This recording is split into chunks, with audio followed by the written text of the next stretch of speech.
Hello family, वापस आ चुके हैं हम लोग सुप्रीम स्वॉर्ड एम्परर के एक और न्यू एपिसोड के साथ। तो अगर आप लोग को वीडियो अच्छा लगता है तो वीडियो को लाइक कर देना, चैनल पे नहीं हो तो चैनल को सब्सक्राइब करके कोई भी एक प्यारा सा कमेंट कर देना। तो एपिसोड के स्टार्टिंग में हम लोग को दिखाते हैं कि सिनू के पास वो बंदा आता है, बोलता है कि मैं नॉर्थ कोरिया से आया हूँ। सिनू उसकी ये बात सुन के काफ़ी ज़्यादा हैरान होता है। फिर बोलता है क्या तुमने अभी कहा कि तुम नॉर्थ कोरिया से आए हो?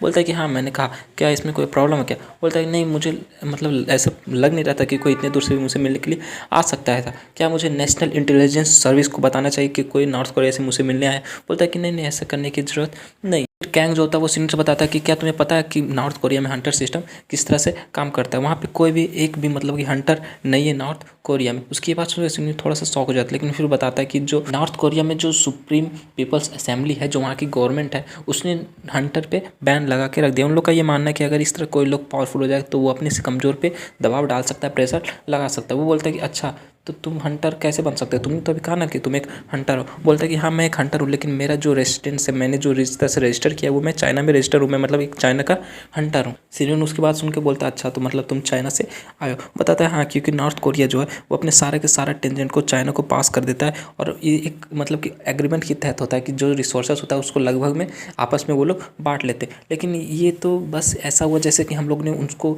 डेरा दे दिया, जैसे कि वो लोग यहाँ पे आके कुछ भी कर सकते। वो लोग यहाँ पे आते हैं और बस वहाँ पे टेंजेंट को कंप्लीट नहीं करते। वो लोग जो हमारे लोगों को भी मार रहे हैं, और हमारे मतलब कि नॉर्थ कोरिया में उन लोग का एक कॉलोनी हो गया। जैसे कि वो लोग हमारे ऊपर धीरे धीरे एक राज करते जा रहे हैं, एक तरह से उनका राज होता जा रहा है नॉर्थ कोरिया पर। सबसे वहाँ के जो सिटीजन है, नॉर्थ कोरिया सिटीजन, उन लोग का कोई भी लाइफ चेंज नहीं हो रहा है। इन सबसे बस उन लोग का, बड़े लोगों का फ़ायदा हो रहा है, असेंबली वाले का और चाइना के लोगों का फ़ायदा हो रहा है। इसलिए मैंने डिसीजन लिया, जिन लोगों ने मेरी फैमिली फ्रेंड्स को मारा है, इतनी बुरी तरह से मारा, उन लोग से मैं बदला लूँगा। मैं चाइना जाके एक स्ट्रॉन्ग हंटर बनूंगा और सारा इन्फॉर्मेशन को लेने के बाद अपनी धरती माँ यानी नॉर्थ कोरिया को चेंज करके रख दूंगा। फिर वो बताता है कि मैंने एक बार ऑफिस में गया जहाँ पे बड़े बड़े लोग, सुप्रीम पीपल असेंबली जहाँ पे, वहाँ पे मैं गया और वहाँ पे जितने भी सुप्रीम पीपल असेंबली के लोग थे उन सबको मैंने मार डाला। उन सबसे मैंने कहा कि जो जो मेरे साथ फाइट करना चाहता है वो वहाँ आ सकता है। वो लोग जो भी मेरे से फाइट करने आए वो सारे के सारे लोग मरेंगे। और उसी वक्त से मैंने एक रेवोल्यूशन को स्टार्ट कर दिया। वहाँ पे वो दिखाता है उसने सारे बंदे को मार के। फिर सुनो बोलता है अच्छा तो मतलब कि तुम अकेले बंदे हो जो वहाँ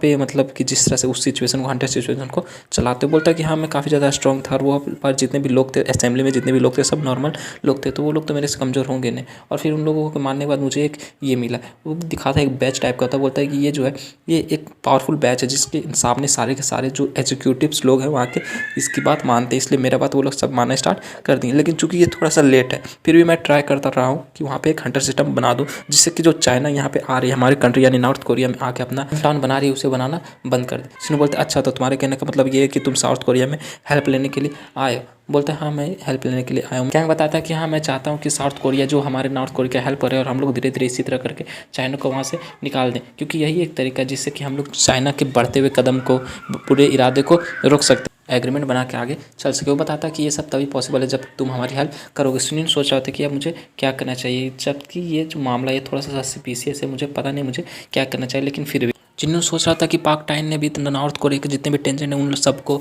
चाइनीज़ गवर्नमेंट को देने के लिए यानी हेवन क्रिएशन गिल्ड को देने का वादा किया था उस एग्रीमेंट के हिसाब से। क्या उसका ये सब मानना था? वो पहले से ये सब सिचुएशन के बारे में जानता था? अगर ऐसी बात है तो नॉर्थ जो हेवन क्रिएशन गिल्ड है वो भी चाइनीज़ गवर्नमेंट को पीछे छोड़ के सारे के पूरे चाइना पे राज करना चाहता है। फिर बोलता है कि तुम्हारी बातें सुन के मुझे तो काफ़ी अच्छा लगा, तुम्हारा जो कंडीशन है वो मुझे पसंद आया, लेकिन मेरे पास एक क्वेश्चन है। बोलता है कि हाँ पूछो क्या बात। बोलता है क्या तुम्हारा भी हेवन क्रिएशन गिल्ड से कोई रिलेशन है? उसकी ये बात सुन के वो काफ़ी ज़्यादा गुस्सा होता है। बोलता है क्या कहा हेवन क्रिएशन गिल्ड? वो काफ़ी ज़्यादा गुस्सा हो जाता है। फिर सीनू बोलता है अच्छा ठीक है मैं समझ गई तुम्हारे साथ क्या हो रहा है, चलो ठीक है मैं तुम्हारे साथ नॉर्थ कोरिया जाऊँगा। बोलता है कि चलो ठीक है आ जाना हमारे साथ, हम लोग वहाँ पे बहुत ज़्यादा मज़ा करेंगे। बोलता है ठीक है, चूँकि तुम यहाँ पे आए हो पर्सनली मुझे इनवाइट करने के लिए नॉर्थ कोरिया के लिए, तो मैं नॉर्थ कोरिया जरूर से जरूर एक बार आऊँगा। और साथ ही वहाँ से उठ जाता है। फिर हमें नेक्स्ट सीन दिखाते हैं, मिसली एक कॉफ़ी शॉप में बैठी वहाँ पे कॉफ़ी पी रहे थे। मिसली बोलती है कि तुम्हें वहाँ पे सिनू आ जाता है, तो मिसली पूछती है कि तुम्हें यहाँ कैसे पता चला कि मैं यहाँ पे हूँ? सिनू बोलता है कि हाँ मैंने थोड़ी देर सोचा था, क्योंकि तुम्हारा मोबाइल भी ऑफ था और तुम अपने ऑफिस में भी नहीं थे, तो मुझे लगा तुम यहीं पे होगी। मिसली बोलती है अच्छा मैं ये सब दुनिया वानिया को छोड़ के,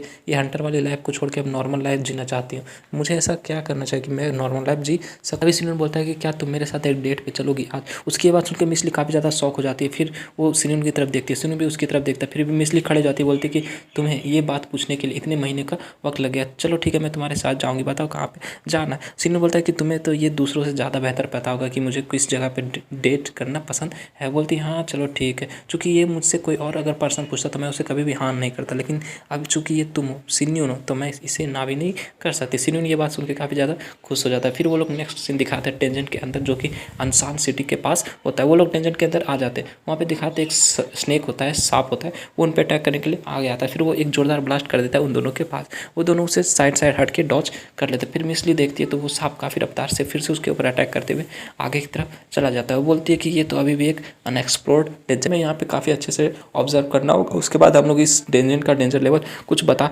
सकते हैं। सिनू बोलता है कि इसकी जो सांप है, ये जो स्नेक है, इसकी एबिलिटी काफ़ी अच्छी है, अगर इसने हम पे एक भी हिट कर दिया तो हम लोग को काफ़ी ज़्यादा मुश्किलों का सामना करना पड़ सकता है। स्मिथ बोलती है कि चलो ठीक है, हम लोग दोनों एक बेट लगाते हैं कि कौन सा ज़्यादा मॉन्स्टर को मार सकता है, और एक वो बात और है, कंडीशन और है कि तुम अपने मार्शल आर्ट को यूज नहीं कर सकते। सिनू बोलता है कि अब ये कंडीशन क्यों रखती है। बोलती है और किस लिए, क्योंकि तुम जानते हो कि अगर हमें थोड़ा सा एंटरटेनमेंट चाहिए, थोड़ा सा मजा चाहिए, तो तुम्हें अपने मार्शल आर्ट को छिपा के रखना होगा। मैं फिर मिसली वहाँ से जंप करती है, हवा में जंप करती है और सारे स्नेक के ऊपर अटैक कर देती है, और फिर सारे स्नेक इधर से उधर भागना स्टार्ट कर देते, काफ़ी रफ्तार से भागना स्टार्ट कर देते। सिनू बोलता है अच्छा तो तुम्हारा कहने का मतलब ये सब था। फिर वो नीचे की तरफ देखता है तो उसके पीछे भी 4-5 स्नेक अटैक करने के लिए आ जाते हैं। सिनू उसे गाली, उन सबको गाली देते बोलता है कि मैं तुम लोग को आज दिखाता हूँ असली मैजिक किसे कहते हैं, और वैसे भी तुम लोग मेरे ऊपर अटैक कर रहे हो, मतलब तुम लोग मरना चाहते हो। साथ ही वो अपनी एनर्जी को रिलीज़ करना स्टार्ट कर देता है, वहाँ पे 4-5 जो भी स्नेक आते हैं सबको मार देता है। फिर अपना हाथ साफ करते बोलता है कि ये इतना ज़्यादा मुश्किल भी नहीं था, ये तो मेरे लिए वार्म अप के बराबर भी नहीं था। लेकिन जब वो सामने देखता है तो सामने मिसली एक सांप का पहाड़, पूरा स्नेक माउंटेन बना के बैठी होती है। वो सोचता है कि ये तो काफ़ी ज़्यादा पावरफुल है,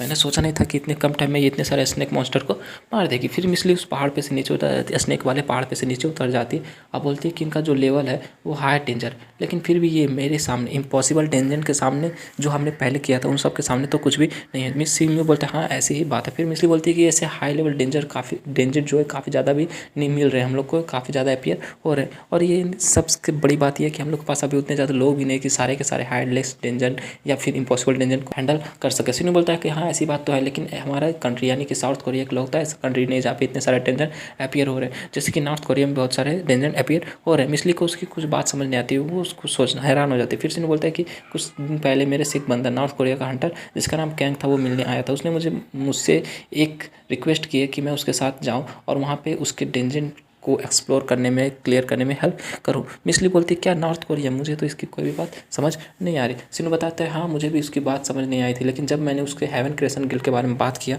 तो मुझे ऐसा लगा कि वो कुछ चाहता है, वो उसकी कुछ दुश्मनी हेवन क्रिएशन गिल्ड से। मिसली थोड़ा सा सैड हो जाती है, बोलती है कि उसने रिक्वेस्ट किया, मैं जानती हूँ तुमने उसे नाक कर दिया होगा, क्योंकि तुम जानते हो ना ये सब एक ट्रैप हो सकता है। तभी उनके ऊपर एक बड़ा सा स्नेक अटैक कर देता है। सिन्नू उधर देखता है तो जो स्नेक होता है अपने दोनों आंखों से लेजर अटैक करता है। सिन्नू तभी अपना टेलीपोर्ट स्किल यूज करता है और मिसली को उसके रास्ते से हटा देता है, और मिसली की जगह खुद चला जाता है जहाँ पे उस स्नेक का अटैक आ रहा होता है, लेजर अटैक आ रहा होता है, और वो सीधा का सीधा सिन्नू के ऊपर आके गिरता है। ये देख के मिसली काफ़ी जोरदार तरीके से चिल्लाती है सिन्नू, और इसी के साथ हमारा ये एपिसोड जो होता है इसी यहीं पे खत्म करते हैं। तो अगर आप लोग का एक्सप्लेनेशन अच्छा लगा तो वीडियो को लाइक कर देना, चैनल पे नहीं हो तो चैनल को सब्सक्राइब कर देना।